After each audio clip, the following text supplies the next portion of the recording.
የታላቁ ገዳም የዋልድባ ደብረገነት ቤተ መቅደስ ማህበር አበምኔት፣ የተከበራችሁ ታላላቅ ገዳማት አባቶች፣ የዋልድባ ገዳም አበው መነኮሳት፣ የተከበራችሁ የዚህ ገዳም የልማት ኮሚቴ ኃላፊዎችና አባላት፣ የተከበራችሁ ዛሬ ጥሪ የተደረገላችሁ እንግዶች እና ጋዜጠኞች፣ መርሃ ግብራችንን በጸሎት እንጀምራለን። ብፁዕ ክቡራን አባቶቻችን መነኮሳት አበው መርሃ ግብሩን በጸሎት ይከፍቱልናል። ጸሎት እንድናደርግ ሁላችንም እንነሳ።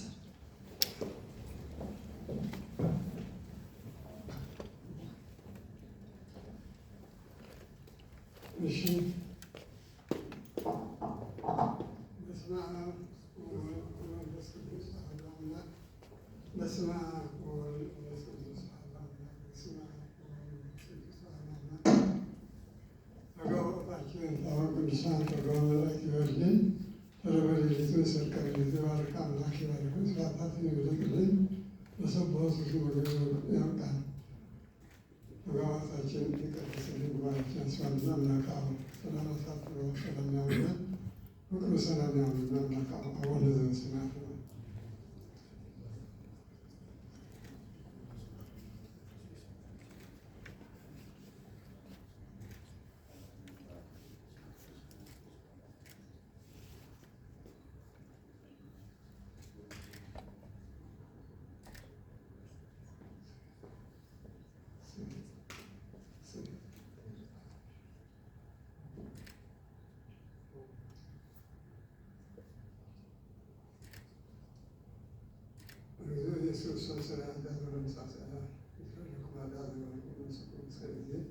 አሁን የቀሳውስቱ አብይ ዲያቆናት አግብፃናት ናገርኮሳት አግቦፃናት በበስሙኩም ኩርኩሳን መጽሐፍ የረስ የረስ ሊሆን ያለመክስና ሰውነት ጊዜ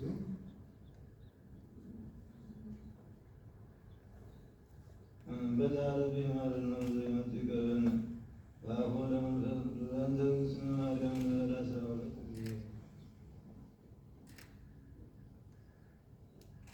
ምግብ በንባህል የሰራን ኃጢአት ያርክታ ማሰር ኃጢአት። ክቡራን አባቶቻችንን በእድሜ በበረከታቸው በጸጋቸው በጸሎታቸው እንዲባርኩን ይጠብቅልን። የዛሬው መርሃ ግብር ዋና ዓላማና የተሰባሰብንበት መሰረታዊው ግብ ታላቁን በሀገራችን በኢትዮጵያ እስካሁን ባሉን የታሪክ መረጃዎች እስካሁን ባሉን የታሪክ ማስረጃ ከመሬት ተቆፍረውም ከጽሑፍ የተገኙትም አንድ ላይ አድርገን ብናይ ከዋልድባ ገዳም የሚቀድም ገዳም በሀገራችን ከዋልድባ ብረንታንት የሚቀድም ገዳም የለንም እና ይሄ ገዳም ለረጅም ጊዜ በሀገራችን ያለማቋረጥ ስርዓተ ምንኩስናን ስርዓተ ብሕትውናን በጣም አስደናቂ የሆኑ አሁን አይደለም በሀገራችን በዓለም ደረጃ የጠፉ ተግባር ላይ የማይውሉ ስርዓተ የብሕትውናን ስርዓቶች ጠብቆ የቆየ ገዳም ነው። አሁንም እንዳለ በዚያው ስርዓት ያለ ገዳም ነው። ገዳሙ የብሕትውና የስርዓተ ምንኩስና ቦታ ብቻ ሳይሆን የታሪክ ቦታ ነው። ብዙ ታሪክ የተሰራበት ብዙ ታሪክ የተፈጸመበት ቦታ ነው። የቅርስ ቦታ ነው። በእኛ በሀገራችን የታሪክ ቅርሶች ውስጥ የስዕል ቅርስ፣ የስነ ጽሑፍ ቅርስ፣ የስርዓተ ምንኩስና ቅርሶች የምንላቸውን በርካታ ቅርሶች የያዘ ቦታ ነው። ከዚያ ባሻገር ደግሞ በታሪኩ መሰረት ጌታችን ወደ ግብፅ በረሃ በተሰደደ ጊዜ ከእናቱ ከእመቤታችን ከቅድስት ድንግል ማርያም ጋር ቦታውን እንደባረከ በኋላም ደግሞ ገዳሙን የመሰረተው ራሱ ጌታችን መድኃኒታችን ኢየሱስ ክርስቶስ እንደሆነ የምናምነው ገዳም ነው። ዋልድባን እገሌ መሰረተው ተብሎ አይጠቀስም በታሪክ። ደብረ ሊባኖስን አቡነ ሊባኖስ ቀደሱት፣ አቡነ ተክለ ሃይማኖት መሰረቱት፣ ወይም ደብረ ሐይቅን አቡነ ሰላማ ባረኩት፣ አቡነ ኢየሱስ ሞዐ መሰረቱት፣ ደብረ ዳሞን አቡነ ዘሚካኤል አቡነ አረጋዊ መሰረቱት እያልን እንደምንናገረው ሳይሆን የዋልድባ ገዳም መስራች ክብር ይግባውና መድኃኒታችን ጌታችን አምላካችን ኢየሱስ ክርስቶስ ነው። በጌታችን በመድኃኒታችን በኢየሱስ ክርስቶስ የተመሰረተ ዋልድባ የሚለውን ስም የመጣው ከዚሁ ከምስረታው ጋር በተገናኘ ነው። ጌታችን ለመጀመሪያዎቹ መናንያን በቦታው ላይ ከአንተ ጋር እንሁን ሲሉ አብረን ከአንተ ጋር እንሁን ሲሉ የተመሰረተላቸው ገዳሙ የተመሰረተላቸው አበው ቅዱሳን የመጀመሪያዎቹ መናንያን የሚበሉትን ምግብ ከገነት እጽዋት ከገነት ፍሬዎች ዋሌ የምትባል ፍሬ አምጥቶ በቦታቸው ላይ አብቅሎ ዱባ ስለምትመስል ድባ አሏት። ዋልድባ የተባለውም ከዚያው ጋር በተያያዘ ነው እና ይሄ በጣም ጥልቅ የሆነ የምንኩስና ጥበብ፣ የምንኩስና ቴዎሎጂ፣ የምንኩስና ተግባር ያለማቋረጥ እውነተኛው የምንኩስና ስርዓት በእውነት ስጋዬን ለክርስቶስ ስጋዬን ለአራዊት ነፍሴን ለክርስቶስ ብለው የሚኖሩ መናንያን ፈቃደ ስጋን በሙሉ ድል ነስተው የሚኖሩ አበው መነኮሳት የሚኖሩበት ገዳም ነው። በዚህ በገዳሙ ታሪክ ውስጥ በጣም ብዙ አባቶች ቦታውን ተረግጠው በቦታው ተባርከው ለቦታው ቡራኬና ቃል ኪዳን ያስተላለፉ አባቶች አሉበት። እንግዲህ እነዚህ ሁሉ ታሪኮች የተሰሩበት ቦታ ነው። ይሄ ገዳም በጣም ትልቅ ገዳም ነው። እንግዲህ በጥንታዊነት ብቻ ሳይሆን በስፋቱም በትልቅነቱም በኢትዮጵያ ዋልድባን የሚያህል ሰፊ ገዳም የለም። በዚያ በሚኖሩ መነኮሳት ብዛትም በዋልድባ የሚኖሩትን መናንያን አበው ስውራኑ በገሃድም አሁን በሕይወት ያሉትም በአንድ ላይ ሆነው አንድነቱ በሕይወት ያሉት አባቶች ብቻ ሳይሆን ከስውራኑ ከሕያዋኑ አባቶችም ጋር አንድ ላይ ሆኖ የሚኖርበት ድንቅ ገዳም ነው። በእውነት ለመናገር ደስ የሚል ግን አባቶች ፊት ደግሞ መናገር በጣም ያስጨንቃል። ባለቤቶቹ አባቶች የሚኖሩበት ገዳሙን አጽንተው መከራን ታግሰው በብዙ ፈተና ውስጥ ይሄንን ትልቅ አደራ ተሸክመው የሚኖሩት አባቶች ፊት ስለ ዋልድባ መናገር በጣም ያስቸግራል። ሰው ፊት ሆኖ ስለ ሰውየው ለመናገር ነውና በባለቤቶቹ የሚነገር ሆኖ የገዳሙ ታሪክ ለመግቢያ ያህል ነው። እንግዲህ ይሄ ገዳም በየዘመኑ ከገዳማት ከአበው በረከትና ረድኤትን ሲያስተላልፍ ኖሮ አሁን ደግሞ በእኛ ዘመን መከራ ያልነበረበት ጊዜ የለም። በዋልድባ ገዳም አንድ አባቶች የሚነግሩን የጻፉልን ነገር አለ። ዋልድባ የቅድስና የምንኩስና ወይም የትምህርትና የአገልግሎት ቦታ ብቻ ሳይሆን ዋልድባ የሰማዕትነትን ቦታ ነው። ሰማዕትነት በምንኩስና የምትገኘውን ሰማዕትነት እንደተጠበቀ ሆኖ ግን በተለያዩ ጊዜ በሽፍታም ከሱዳን በሚመጡ ለደርግና ድርቡሽ አይነቱን ብዙ መከራ በየዘመኑ የደረሰበት ነው እና ያንን ሁሉ መከራ እንደው ማን ነው ዛሬ ባለ ተራ ሰማዕት እየተባለ እየተቀበሉ አልፈው ነው እንግዲህ እኛ ዘመን ያደረሱት።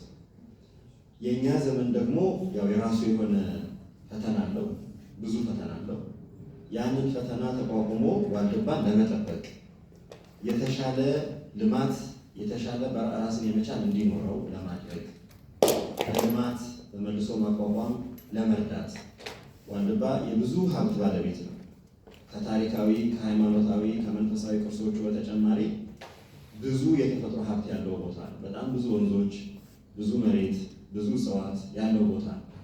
ይህንን ቦታ በሚገባ አልምቶ የዋልድባን ሕልውና ለመጠበቅ ይሄን ስንል ለአበው ድሎት አይደለም። ዋልድባ 1000 ጊዜ ጤፍ ቢመረት 1000 ጊዜ እህል ቢመረት 1000 ጊዜ ከብት ቢረባ አባቶች ከቋርፍ ውጪ አይበሉም። የሚበላው ምግብ አንድ ብቻ ያውም ቋርፍ ነው እና ያ ለነሱ ድሎትና ቅንጦት ሳይሆን ለገዳሙ ሕልውና ሲባል ልማት መልማት ግዴታ ነው። በዋልድባ የሚባል ነገር አለ። ዋልድባ የሰነፍ መቀመጫ አይደለም። ጸሎት ወይም ስራ ማድረግ የማይችል ሰው ካለ ዋልድባ መኖር አይችልም። ዋልድባ የሰነፍ መጦሪያ፣ ዋልድባ የሰነፍ መቀመጫ አይደለም። የማይሰራ ሰው በዋልድባ መኖር አይችልም። የማይጸልይ የማይሰራ ሰው ከጸሎት ሲተርፍ ለስራ፣ ከስራ ሲተርፍ ለጸሎት ነው። ስለዚህ ከዚያ ያለፈ ህይወት የድሎትና የቅንጦት ህይወት ለማድረግ ሳይሆን ልማቱን ስራቸውን ለማገዝ የተቋቋመው ኮሚቴ አለ። ስለዚህ ያንን በሚመለከት የሁላችንም የበረከት ተካፋዮች እንድንሆን እኛም ለዋልድባ እድል እንዲኖረን ከአባቶች ጸሎት ከአባቶች በረከት ተሳታፊዎች እንድንሆን የቀድሞዎቹ አባቶች ያወጣንም ጠዋትም ዘይትም እየላኩ ስማቸውን እያስጠሩ በረከት ያገኙ ነበር። እኛ ደግሞ በምንችለው በሙያችን የሙያ አማሃ የሙያ መባ አቅርበን እንድንባረክ ህይወታችን፣ ቤታችን፣ ማህበረሰባችን፣ ሀገራችን እንድትባረክ የድርሻችን እንድንወጣ የተዘጋጀ መርሃ ግብር ነው። በመርሃ ግብሩ ቅደም ተከተል መሰረት የመጀመሪያው የመርሃ ግብሩ ክፍል የሚሆነው ስለ ዋልድባ ከራሳቸው ከአበው ቅዱሳን ከአበው መናንያን ከአበው መነኮሳት አንደበት እንድንሰማ ዋልድባ አርበንታንት ቤተ ሚናስ ገዳም ማን ነው?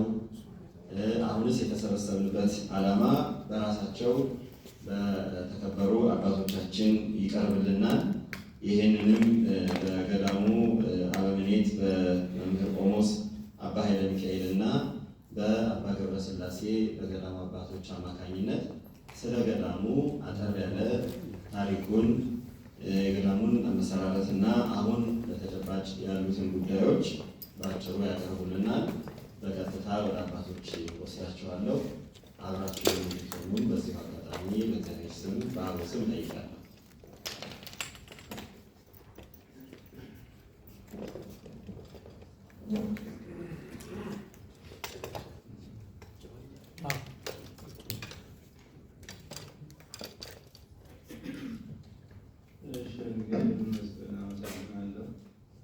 ዋልድባ እንደምታዩት የቀደም ገዳም ነው።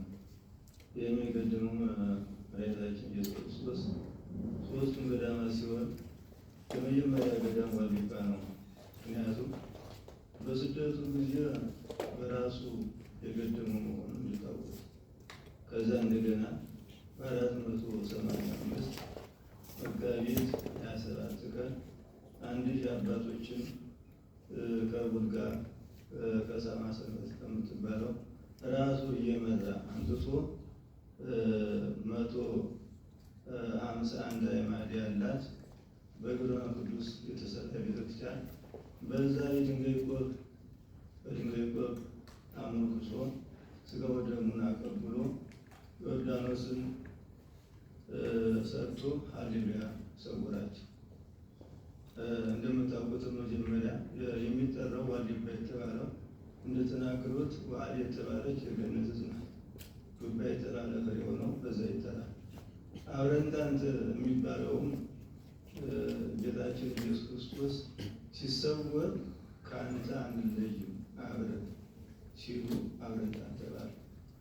ገዳሙ የመጀመሪያ እንኳን በኢትዮጵያ ቀርቶ በዓለም አንደኛ መሆኑን እንድታውቁልን እናሳስባለን። እዚህ ለትኮ ደግሞ ምንድን ነው ገዳሙ ለየት ያለው ከገዳማ ቆሮንቶስ ከገዳማ አስቄጥስ ለየት የሚያደርገው ምንድን ነው? አንደኛ በገዳሙ ውስጥ የሚበላው ቋርፍ ነው። የመጀመሪያው ገመዱ ይባላል። የሁለተኛው ጣብል ቋርፍ ይባላል። ይህን እየበሉ አባቶች ይቀመጡበታል። በሌላው ገዳም ግን እንደምታውቁት ይበላበታል። በዛ ቦታ ግን እህል አይበላበትም። የደመቀ የሞቀ አይለበስበትም እና ትልቅ ገዳም መሆኑ ይህ ነው። እንደገና ደግሞ ስምረት የሌለው ካህናት አባቶቻችን እንዲያውም ጳጳሳትም ቢሆኑ ቤተ መቅደስ ገብተው ስጋው ደግሞ አይቀበሉም። መነኮሳቱም የመነኮሱት ስምረት ከሌላቸው አይቀበሉም። ስምረት ከሌላቸው ከመቃብራው አይቀበሉም። ይህ ልዩት የሚያደርገው ታሪኩ ይህ ነው እና ገዳም በእውነቱ እግዚአብሔር ለኛ ሲል የሰጠን ነው። የመጀመሪያ ገዳም መሆኑን እንድታውቁልን። እኛ አሁን የመጣ ነው ምንድን ነው ይህን 1500 ሲቀመጥ ገዳሙ አባቶቻችን በመከራ እንዳለፈ ነው። ይሁን እንጂ አባቶቻችን እኛ ቢሆን ያው በመከራ መከራም ጊዜው ለመነኮሳት ይስማማዋል እና ግን ልጆቻችንና አባቶች ልጆቻቸውን ክብር ከሚያገኙ ህዝቡም ክብር ያገኙበት ገዳሙን ህዝቡ ይወቀው ይስደርቁበት ብለን የመጣ ነው እንጂ መከራው ለመነኮሳት እንደሚስማማ አወቁት።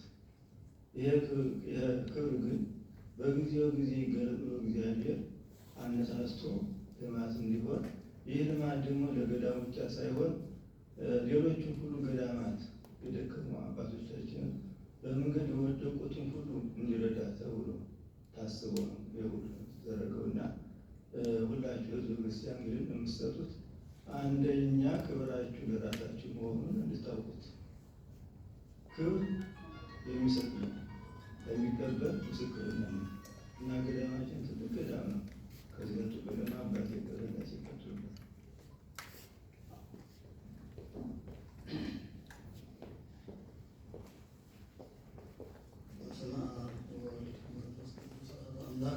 አመሰግናለሁ። እንግዲህ እንደተገለጸው ዋልድባ አባታችንን ገልጸውታል። እንኳ ብዙ የሚጨምርበት ነገር የለም። ታላቅነቱንም ወንድማችንን ሲገልጹ ቆይተዋል። ዋናው ነገር ዋልድባን ከሌሎች ገዳማት ለየት ያደረገውም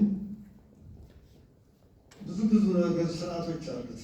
አንደኛው ስርዓት ሱባዔ የሚባል ከሰኔ 20 እስከ ህዳር 24 ቀን ሱባዔ ይባላል። በዚህ ሱባዔ ውስጥ ግን የገባ አይወጣም፣ የወጣ አይገባም። ከሰው ጀምሮ እስከ ዕቃ ድረስ ዕቃም ሰኔ 20 ቀን ካልተሻገረ ሰውም ሰኔ 20 ቀን ካልተሻገረ ስጋው መቀበል አይችልም፣ መቀመጥም አይችልም፣ መግባትም አይችልም። ውስጥ የገባ ደግሞ ወደ ውጭ መውጣት አይችልም።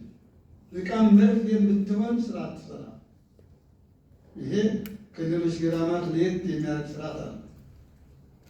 በመቀጠል ዋልድባ ታላቅነቱ የሚያስመሰክረው ራሱ መድኃኒታችን ኢየሱስ ክርስቶስ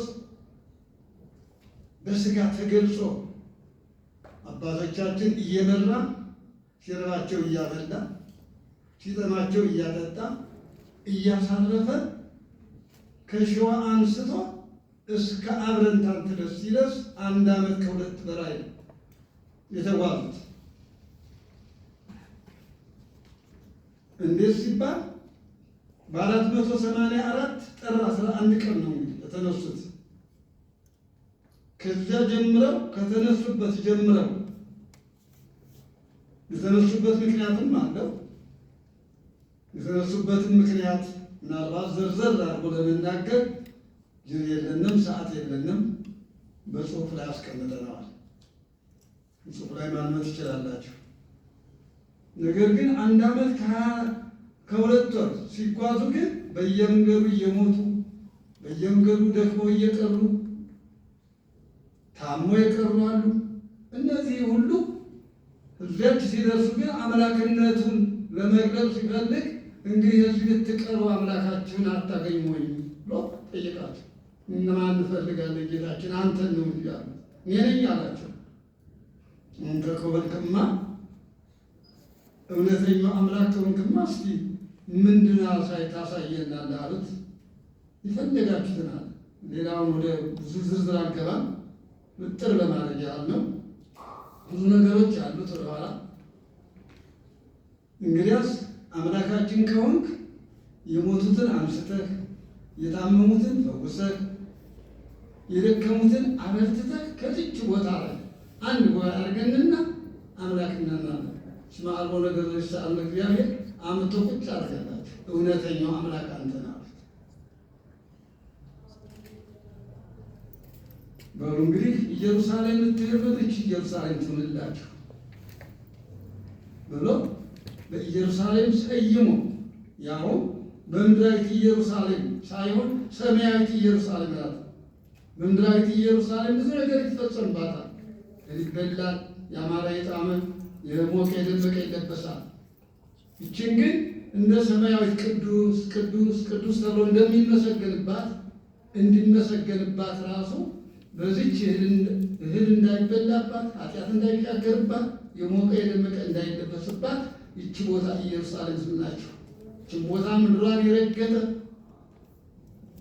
በዚህ ቦታ የተቀመጠ ለዚች ቦታ ሁሉ የገበረ ሰማያዊ ክብር ሰጠዋለሁ ብሎ ቃል የሰጠባት ቦታ ነው። እንግዲህ ሌላውን አባቶች ተናግረውታል። እኔ ልደግሞ አልችልም። የምንኩስናውን ጉዳይ ወንድማችን የመጀመሪያ በኢትዮጵያ ላይ የመጀመሪያ ያው ለየት ባለ የድንጋይ ቆብ እየጫነ ያመነኮሰባት ማይወርዳኖስን የተጠመቀበትን ያፈለቀባት ያውም በሶስት አይነት ማር፣ ወተት፣ ውሃ ቅድም ወንድማችን እንደተናገሩት ለስውራኖቹ ማርና ወተት ቁልቁል እንዲሆን ያቺ ገነት የወረደችው ለእነሱ ምግብ እንድትሆን ለሚተኩት ትውልድ ደግሞ ውሃው እንዲሆን እስካሁን ድረስ እንገለገልባታለን። እንዲህ ያለ ታሪክ አለ እና የሀገራችን የመጀመሪያው የምንኩስናም ስርዓት ራሱ በሱ በእጅ የተፈጸመባት ማንም ያልገደማት ራሱ የገደማት በመሆኑ ተዋልባ ይሄን የመሰለ ትልቅ ታሪክ አለው፣ ትልቅ ጸጋም አለው። አሁንም ያፈልግ አልቀረም። አባቶቻችን ስውራን አባቶቻችን እንዳሉ ሆነው ዛሬ ብዙ ዝጉሃን አባቶች ያሉበት ብዙ ደካሞች ምሳሌ በቁጥር 1300 መነኮሳት አሉበት። ነገር ግን አሁን ወደዚህ ልንመጣበት የቻልንበት መንገድ አለ። ድም አባታችን ነግረውታል። ይህ 1300 መነኮሳት ማን ነው መግቦት የኖረ? እግዚአብሔር ነው። ምንም እስካሁን ድረስ ዙሮ ወይም አስተዋውቆ ከህዝብ ጋር የተጠቀመበት የለም። ያችን ያገኟትን አቦጀዴ ብቻ ለብሰው ነው የሚኖሩት። ነገር ግን እግዚአብሔር ፈቃዱ ነው። ህዝቡንም ሊጠቅመው ፈልጎ አነሳስቶ ለዚህ ስራ እኛ ወደዚህ እንድንመጣ አድርጎናል። አሁን እግዚአብሔር ፈቃዱ ሆኖ ህዝባችን ኦርቶዶክስ የሆነ ተዋሕዶ ሃይማኖት የያዘ ሁሉ ይጠቀምበት ዘንድ እግዚአብሔር እኛ ልኮናል። በተላክነው መሰረት በውጭም በውስጥም ያለ ምዕመናን የኦርቶዶክስ ተዋሕዶ ቤተክርስቲያን ተከታይ የሆነ ክርስቲያን ሁሉ እንዲጠቀምበት እግዚአብሔር ይህን ስራ እንድንጀምር አድርጎ እንጂ አባቶቻችን ቋፍ ብቻ እየተመገቡ ኑረዋል። ብዙ መከራም እንደተነገረው አሳልፈዋል። በወዲት ጉዲት ጊዜ ተሰይፈዋል። ሰማዕትነት ቅድም የተነገረው ኋላም በሁለተኛ ተሰይፈዋል። በሶስተኛ በ13 19 አቡነ ሳሙኤል ምድሯን እንደ መሰወቅ ድርቅ አድርገው አስባርከው ከዚያም በኋላ ግን በሰላም ኑሯል። ያው ጊዜያዊ መከራ ግን በሀገሪቱ ወቅትም አሁን እንደምታዩት ችግሩም የሚለው ሕዝብን እየቀረበ መሄዱ ብዙ ችግሮችን እየተቀበለ መከራውን ሁሉ ታግሶ የሚኖርበት ገዳም ስለሆነ እግዚአብሔር እንግዲህ ሁላችንም ሊባርከን ሁላችንም ጸጋ ሊሰጠን አነሳስቶ በዚህ አርሶና እየተቋቋመ ቅዱስ የሆነ አዲት የሆነ የውጭ አድ ተብሎ የተሰየመ በጸሎተ ማርያም ተደግሞ የተሰየመ ኮሚቴ ተቋቁሟል። በዚህ ኮሚቴ መሰረት ህዝባችን ኦርቶዶክስ ተከታዩ ሁሉ እንዲረዳውና የገዳም ለሌሎችም እንዲተርፍ ታላቅ ገዳም እንደሆነ አሁንም ደግሞ በታላቅነቱ የደከሙትን እንዲረዳ አሁን እየረዳ ነው ያለ። ከ700 ከ800 የሚሆኑ ድኩማን ያሉበት ነው። የሚሰሩት ጥቂቶች ናቸው። በአልጋ ላይ ያሉት፣ በዙጋን ያሉት፣ በስውራን ያሉት እነዚህ ሁሉ የሚኖሩበት ገዳም ነው። የሚሰሩት ግን ጥቂቶች ናቸው። ስለዚህ እግዚአብሔር ህዝባችን ይባርክልን። ህዝባችንን ሊረዳው ፈልጓል። እግዚአብሔር አምላካችን የተጀመረው ለፍጻሜ ያብቃልን እንላለን።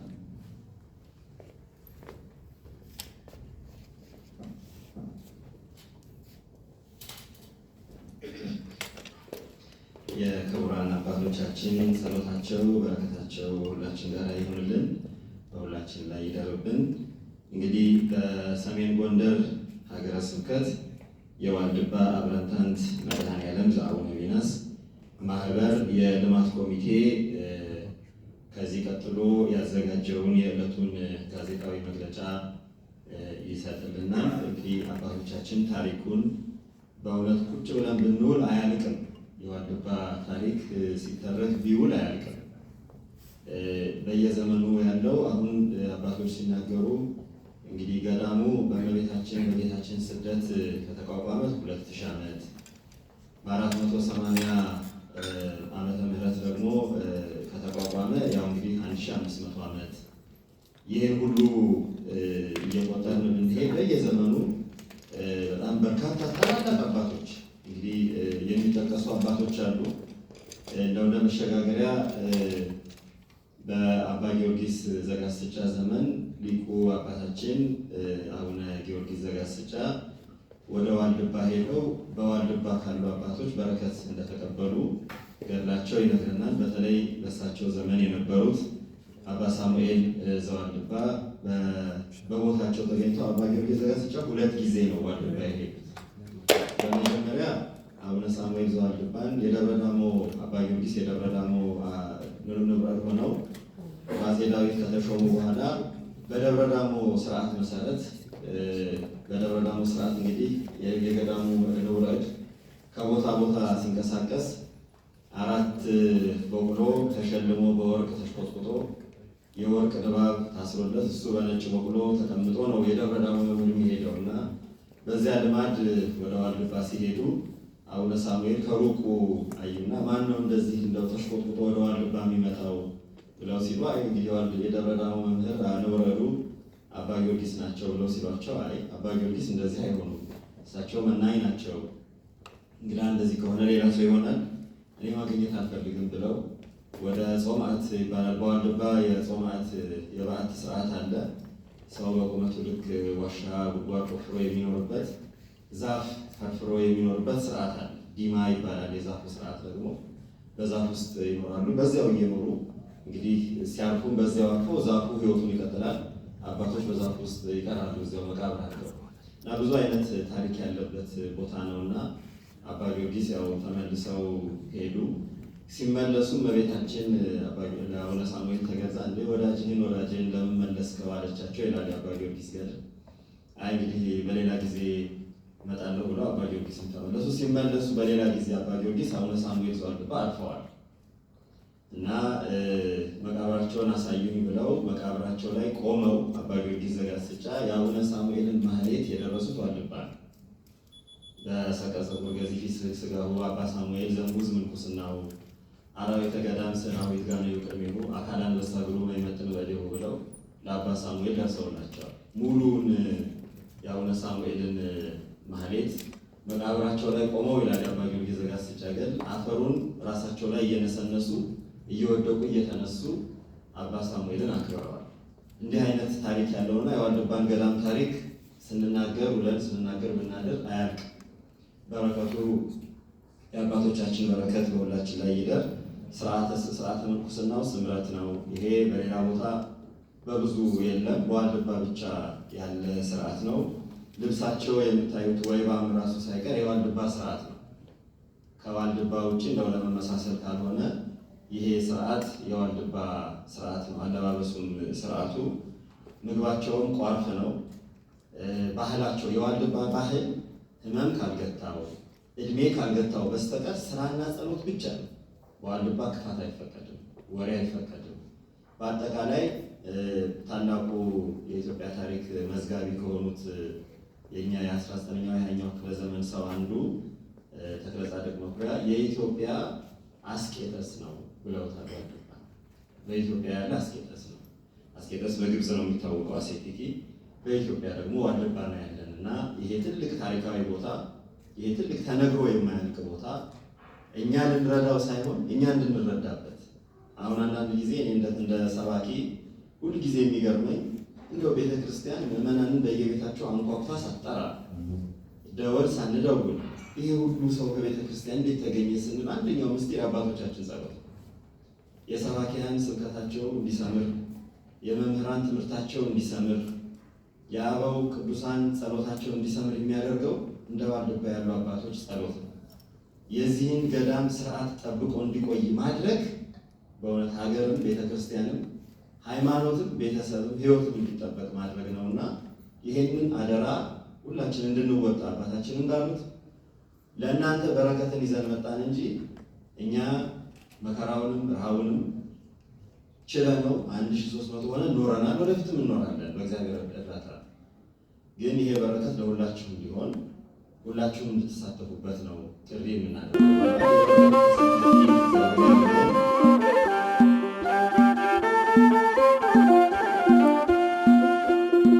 አባ ሳሙኤል ዘዋልድባ መነኮሳያን ቤቴ ግባ ታስባርካለህ ሰውን ምድር ቅርብ ነህ አንተ ለእግዚአብሔር። አባ ሳሙኤል ዘዋልድባ መነኮሳያን ቤቴ ግባ